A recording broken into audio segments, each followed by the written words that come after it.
सध्या मानव आणि वनप्राणी संघर्ष सगळीकडे दिसून येते. मात्र गडचिरोली असे एक गाव आहे जिथे मानव आणि कीटवर्गीय प्राणी गेल्या 5 वर्षापासून एकत्र राहतात.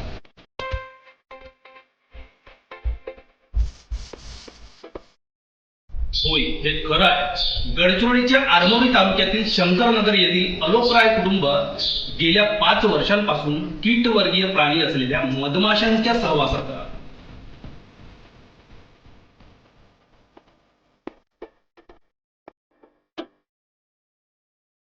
त्यांच्या घरामध्ये एक नाही, दोन नाही, तर तब्बल 8 ते 10 मधमाशांचे पोळं आहेत आणि या मधमाशांच्या सहवासात ते दिवसभर वावरतात. मात्र या मधमाशा कुणालाही कुठलीही इजा करत नाही. काय आहे हा नेमका प्रकार, जाणून घेऊया. मी आहे आता अलोकराय यांच्या घरी आणि तुम्ही बघू शकता माझ्या सभोवताल या मधमाशा फिरत आहेत. आपण बघू शकता मधमाशांचा पोळ.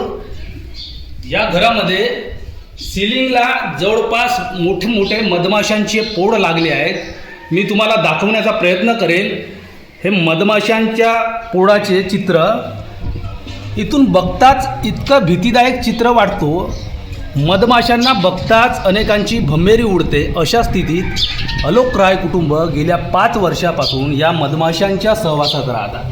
यांच्या कुटुंबामध्ये 6 व्यक्ती असून 6 व्यक्ती बिनदिक्कतपणे घरामध्ये वावरतात आणि या मधमाशा यांच्या कुटुंबामध्ये दररोज अवतीभोवती फिरतात. मात्र कोणालाही कुठलीही इजा करीत नाही.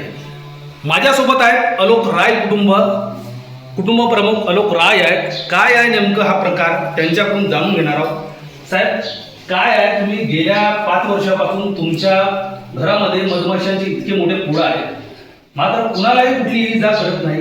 काय आहे नेमका प्रकार, किती दिवसापासून हे पोळं लागले आहेत? जवळपास 5 वर्ष झाले आहेत.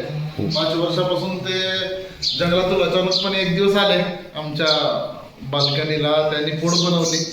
बनवल्यानंतर हळूहळू सुरुवात झाली. आम्ही त्यांना काही त्रास दिला नाही, ते आम्हाला त्रास दिला नाही, आताही देत नाही. हळूहळू त्यांचे येणं जाणं सुरूच राहतात त्यांचा.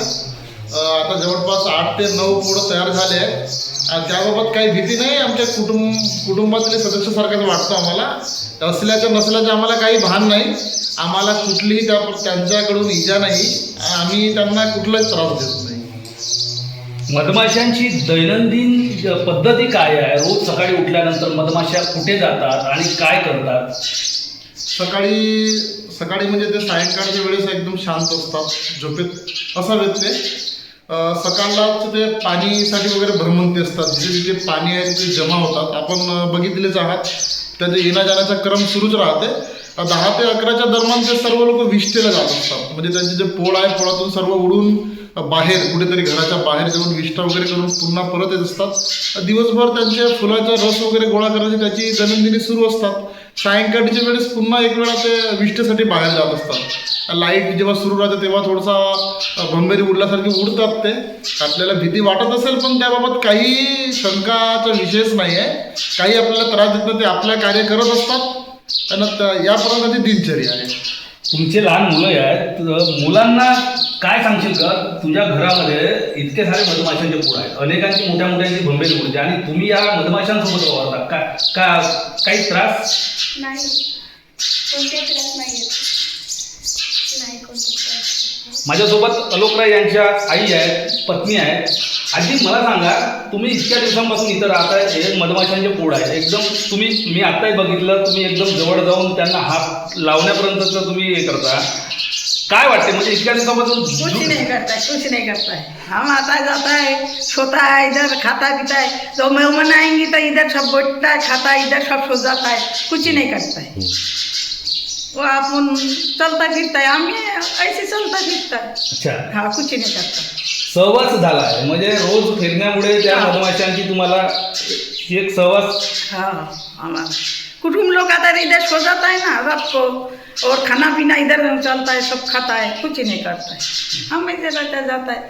हम तो दिन भर आता जाता, और कोई काम धाम अगर पड़ेंगे तो इधर बैठ के काम करता है, कुछ नहीं करता है. ताई सांगा, तुम्ही आता स्वयंपाक किचन घरामध्ये स्वयंपाक करता तेव्हा मधमाशांची भीती, धुवा झाला किंवा आपला तिखटाची काही हे प्रॉब्लेम झालं तर मधमाशा उडतात, डंक करतात असं ऐकलंय. असा काय प्रकार घडला आहे का? तुम्ही स्वयंपाक वगैरे करता? नाही असं काही नाही करल्या हो, असंच फिटत घुमतात फिटत स्वयंपाक करून आत्यात बाजूसाठी नाही काहीच नाही करतात.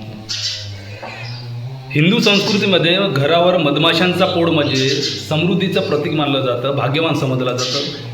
काय सांगाल, हे 5 वर्षापासून तुमच्या घरामध्ये मधमाशांचे पोळ आहे असं वाटते, हे खरं आहे? खरं आहे, बिलकुल सत्य आहे. आपल्याला स्वतः आपण अनुभव केला तर खरोखरच समृद्धीचे प्रतीक आहे, हे सत्य आहे बिलकुल असं आपल्याला वाटतंय. तुमच्या घरी पाहुणे नवीन येतात किंवा कुणी नातेवाईक आले समजा, तर सगळे बघून हे असं वाटत असेल एवढे मोठे मधमाशा आहेत आणि तुम्हाला विचारत असते हे मधमाशांच्या सहवासात तुम्ही कसे काय राहता. मग सुरुवातीला जसं तुम्ही आल्यानंतरच तुम्हाला वाटलं, प्रत्येकानं तसंच वाटते, पण आम्ही प्रत्येकानं सांगतो घाबरण्याचं काही कारण नाही. ते आपल्याला इजा पोहोचत नाही, ते राहतात आपल्या पद्धतीनं, आपण आपल्या पद्धतीने राहा, कुणाला काही त्रास होत नाही.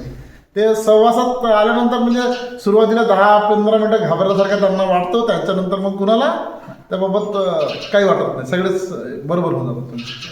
एकूणच त्यांना इजा पोहोचवली नाही तर ते कुणालाही इजा पोहोचवत नाही. आपण त्यांच्या सहवासात राहतोय त्यामुळे त्यांना कुठलीही इजा पोहोचवायची नाही.